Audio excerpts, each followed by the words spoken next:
आजकल गुल्ली बुल्ली को कोई काम नहीं है। वो पूरा दिन टीवी देखते रहते हैं और दिन भर पिज्जा और बर्गर खाते रहते हैं। पिज्जा और बर्गर खा खा कर गुल्ली बुल्ली और शॉन मोटे हो चुके हैं। आज भी तीनों घर के बाहर बैठकर पिज्जा, बर्गर और कोका कोला पी रहे थे और टीवी पर छोटा भीम देख रहे थे। इधर बाबा बादल पर बैठकर गुल्ली बुल्ली और शॉन के घर पर जा रहे हैं, क्योंकि बाबा को एक खुफिया खजाने के बारे में पता चला है। बाबा ने अपने दादाजी की किताब में पढ़ा था कि उनके दादाजी ने किसी मम्मी की कब्र में बहुत सारा खजाना छिपाया हुआ है और उस खजाने के बारे में अपनी किताब में लिखा है। बाबा चाहते हैं कि गुल्ली बुल्ली, शॉन और वो मिलकर उस खजाने को ढूंढ डालें। थोड़ी ही देर में बाबा गुल्ली बुल्ली और शॉन के घर पर पहुंच जाते हैं। बाबा बादल से नीचे उतरते हैं। बाबा गुल्ली बुल्ली और शॉन के पास आते हैं।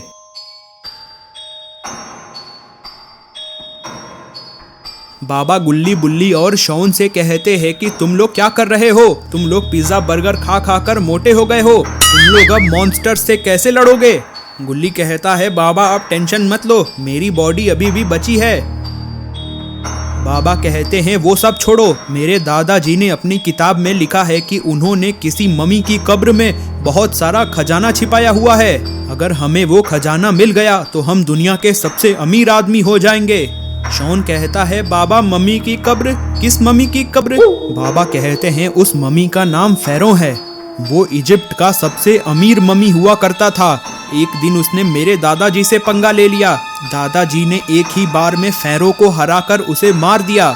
दादाजी ने फेरो मम्मी को एक कब्र में डाल दिया और साथ ही साथ उसके सारे खजाने को भी उसी कब्र में डालकर कैद कर दिया। गुल्ली बुल्ली और शॉन फेरो मम्मी का नाम सुनकर बहुत ज्यादा डर जाते हैं। गुल्ली कहता है, बाबा ये तो बहुत खतरनाक आइडिया है। अगर हम लोग ऐसा करते हैं तो हम सब मारे जाएंगे। बाबा कहते हैं, जब तक मैं तुम्हारे साथ हूँ तुम लोगों को कुछ नहीं होगा। जल्दी चलो, बादल पर बैठ जाओ। गुल्ली कहता है, बाबा रुकिए, हम घर के अंदर से अपना सामान लेकर आते हैं। गुल्ली बुल्ली और शॉन घर के अंदर जाते हैं और पैकिंग कर कर लेकर आते हैं। गुल्ली बाबा से कहता है कि बाबा चलो रॉड को भी साथ में ले लेते हैं। बाबा कहते हैं, ठीक है। सभी लोग आकर बादल पर बैठते हैं। बाबा बादल को उड़ाते हैं और रॉड की घर की तरफ लेकर जाने लगते हैं।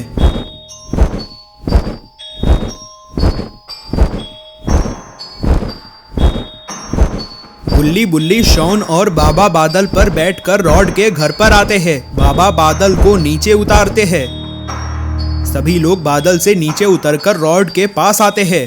रॉड गुल्ली बुल्ली, शॉन और बाबा को देखकर हैरान है। रॉड पूछता है कि बाबा आप लोग यहाँ क्यों आए हैं?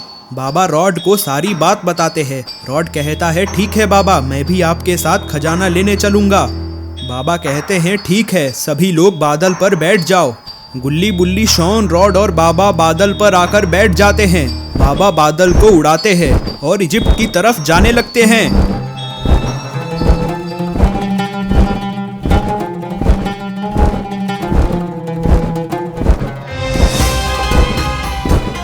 काफी देर सफर करने के बाद सभी लोग इजिप्ट पहुंच जाते हैं।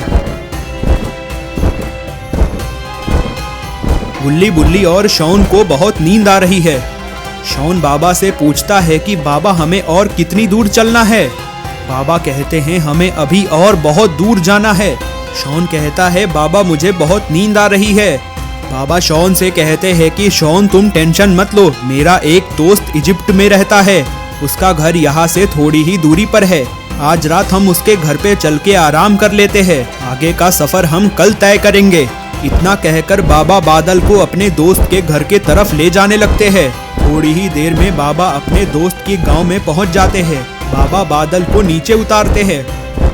गुल्ली बुल्ली, शॉन, बाबा और रॉड बादल से नीचे उतरते हैं। सभी लोग बाबा के दोस्त के पास आते हैं। बाबा कहते हैं, ये मेरा दोस्त शक्ति है। शक्ति अंकल गुल्ली बुल्ली, शॉन, बाबा और रॉड से कहते हैं, सभी लोग घर के अंदर चलो, मैंने तुम सभी के लिए बहुत अच्छा खाना बनाया है। गुल्ली बुल्ली, शॉन, बाबा और रॉड घर के अंदर आते हैं। अंदर आते ही उन्होंने देखा कि टेबल पे पिज्जा, बर्गर, समोसे और बहुत सारे पकोड़े रखे हुए हैं। गुल्ली बुल्ली और शॉन ये देखकर बहुत ज्यादा खुश हो जाते हैं। सभी ने मिलकर सारा खाना खाया। खाना खाकर गुल्ली बुल्ली, शॉन, बाबा, रॉड और शक्ति अंकल डांस करते हैं। शक्ति अंकल घड़ी पर देखते हैं, घड़ी में 12 बज रहे थे। शक्ति अंकल सभी लोगों से कहते हैं, चलो अब सभी लोग जाकर सो जाओ, मैंने तुम सभी के लिए ऊपर का कमरा तैयार कर दिया है। तभी शक्ति अंकल सभी लोगों से कहते हैं, एक बात और ध्यान रखना, अगर रात को कोई भी गेट खटखटाए तो कभी मत खोलना। बाबा पूछते हैं, ऐसा क्यों?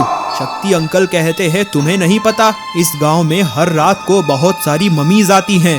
वो आकर इस गांव के सभी लोगों का गेट खटखटाती हैं और अगर किसी ने भी गेट खोल दिया तो वो मम्मीज उसे पकड़कर अपने साथ लेकर चली जाती हैं।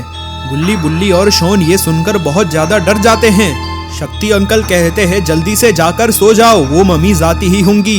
गुल्ली बुल्ली, शॉन, बाबा और रॉड ऊपर वाले कमरे में आ जाते हैं। सभी लोग आकर बेड पर सो जाते हैं। काफी रात हो गई थी, सभी लोग ऊपर वाले कमरे में सो रहे थे, लेकिन उन्हें ये नहीं पता था कि वो मम्मीज उस गांव में आ चुकी हैं। मम्मीज शक्ति अंकल के घर को चारों तरफ से घेर लेती हैं। एक मम्मी जाकर ऊपर वाले कमरे का दरवाजा खटखटाती है। आवाज सुनकर शॉन की नींद खुल जाती है। शॉन बोलता है, इतनी रात को कौन आ गया? शॉन उठकर गेट खोलने जाने लगता है, लेकिन शॉन को ये नहीं याद था कि शक्ति अंकल ने रात को गेट खोलने से मना किया था। शॉन ये बात भूलकर गेट खोल देता है। गेट खोलते ही शॉन देखता है कि उसके सामने एक मम्मी खड़ी है। ये देखकर शॉन बहुत ज्यादा डर जाता है।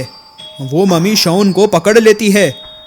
शॉन को पकड़ने के बाद सारी मम्मी वहां से उड़कर चली जाती हैं। थोड़ी ही देर में बाबा की नींद खुलती है। नींद खुलते ही बाबा देखते हैं कि कमरे का गेट खुला हुआ है। तभी बाबा की नजर शॉन के बेड पर जाती है। बाबा ने देखा कि शॉन बेड पर तो है ही नहीं। बाबा तुरंत से गुल्ली बुल्ली और रॉड को उठाते हैं। लगता है शक्ति अंकल सही कह रहे थे, वो मम्मी शॉन को पकड़कर लेकर चली गई हैं। गुल्ली बुल्ली और रॉड ये सुनकर बहुत ज्यादा डर जाते हैं। बाबा गुल्ली बुल्ली और रॉड से कहते हैं कि जल्दी नीचे चलो, हमें जल्दी चलकर शॉन को ढूंढना होगा। गुल्ली बुल्ली और रॉड कमरे से बाहर आते हैं। बाबा ने शक्ति अंकल को सारी बात बताई। शक्ति अंकल बाबा से कहते हैं कि शॉन को वो मम्मीज पकड़कर ले गई होंगी। बाबा कहते हैं कि अब हम क्या करें, हम शॉन को कैसे बचाएं? शक्ति अंकल कहते हैं कि वो मम्मीज यहाँ से ज्यादा दूर नहीं गई होंगी, हमें बादल पर बैठकर शॉन को ढूंढना चाहिए। बाबा कहते हैं कि ठीक है, सभी लोग बादल पर बैठ जाओ। सभी लोग आकर बादल पर बैठते हैं।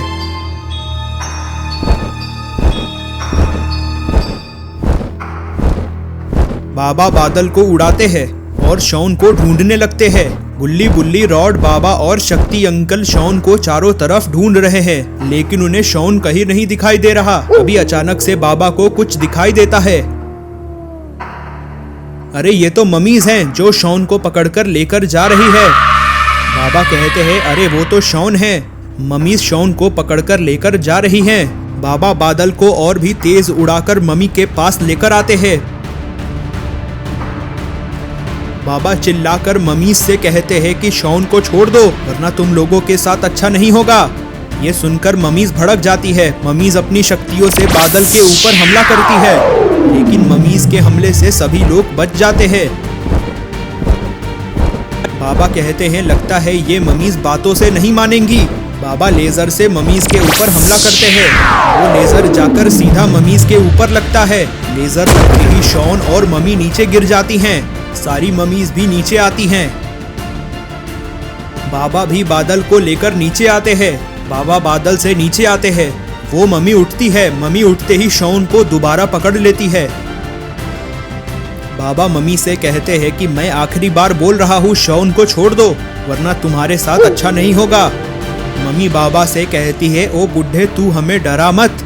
इतना कहकर मम्मी मंत्र पढ़ने लगती है। मम्मी के मंत्र पढ़ते ही थोड़ी ही देर में वहाँ के तालाब से सारी मम्मीज का बॉस बाहर आता है। गुल्ली बुल्ली और रॉड ये देखकर बहुत ज्यादा डर जाते हैं। ये मम्मीज का बॉस तो बहुत खतरनाक है। मम्मी कहती है, ये हमारे राजा है, इनका नाम काला योद्धा है और इनसे लड़ने की तुम सोचना भी मत, क्योंकि ये तुमसे बहुत शक्तिशाली है। बाबा कहते हैं, इन छोटे मोटे राजाओं को तो मैं बहुत पहले ही निपटा चुका हूँ, इतना कहकर बाबा दौड़कर काला योद्धा की तरफ दौड़कर जाने लगते हैं। बाबा जैसे ही काला योद्धा के पास आते हैं, वो काला योद्धा बाबा को एक पंच मारता है। गुल्ली बुल्ली, रॉड और शक्ति अंकल ये देखकर बहुत ज्यादा डर जाते हैं। बाबा को मारने के बाद काला योद्धा अपनी शक्तियों से बादल के ऊपर हमला करता है, जिससे गुल्ली बुल्ली, रॉड और शक्ति अंकल बेहोश हो जाते हैं। सभी लोगों को मारने के बाद काला योद्धा और मम्मीज तालाब में कूद जाती है। मम्मीज अपनी दूसरी दुनिया में चली जाती है। तो दोस्तों, क्या होगा शॉन का? क्या बाबा शॉन को बचा पाएंगे? और क्या होगा गुल्ली बुल्ली, रॉड और शक्ति अंकल का? अगर आपको जानना है तो आपको देखना होगा पार्ट 2। पार्ट 2 देखने के लिए आप इस चैनल को सब्सक्राइब कर दें। साथ ही साथ वीडियो को लाइक कर नोटिफिकेशन आइकन को ऑल पे सेट कर दें।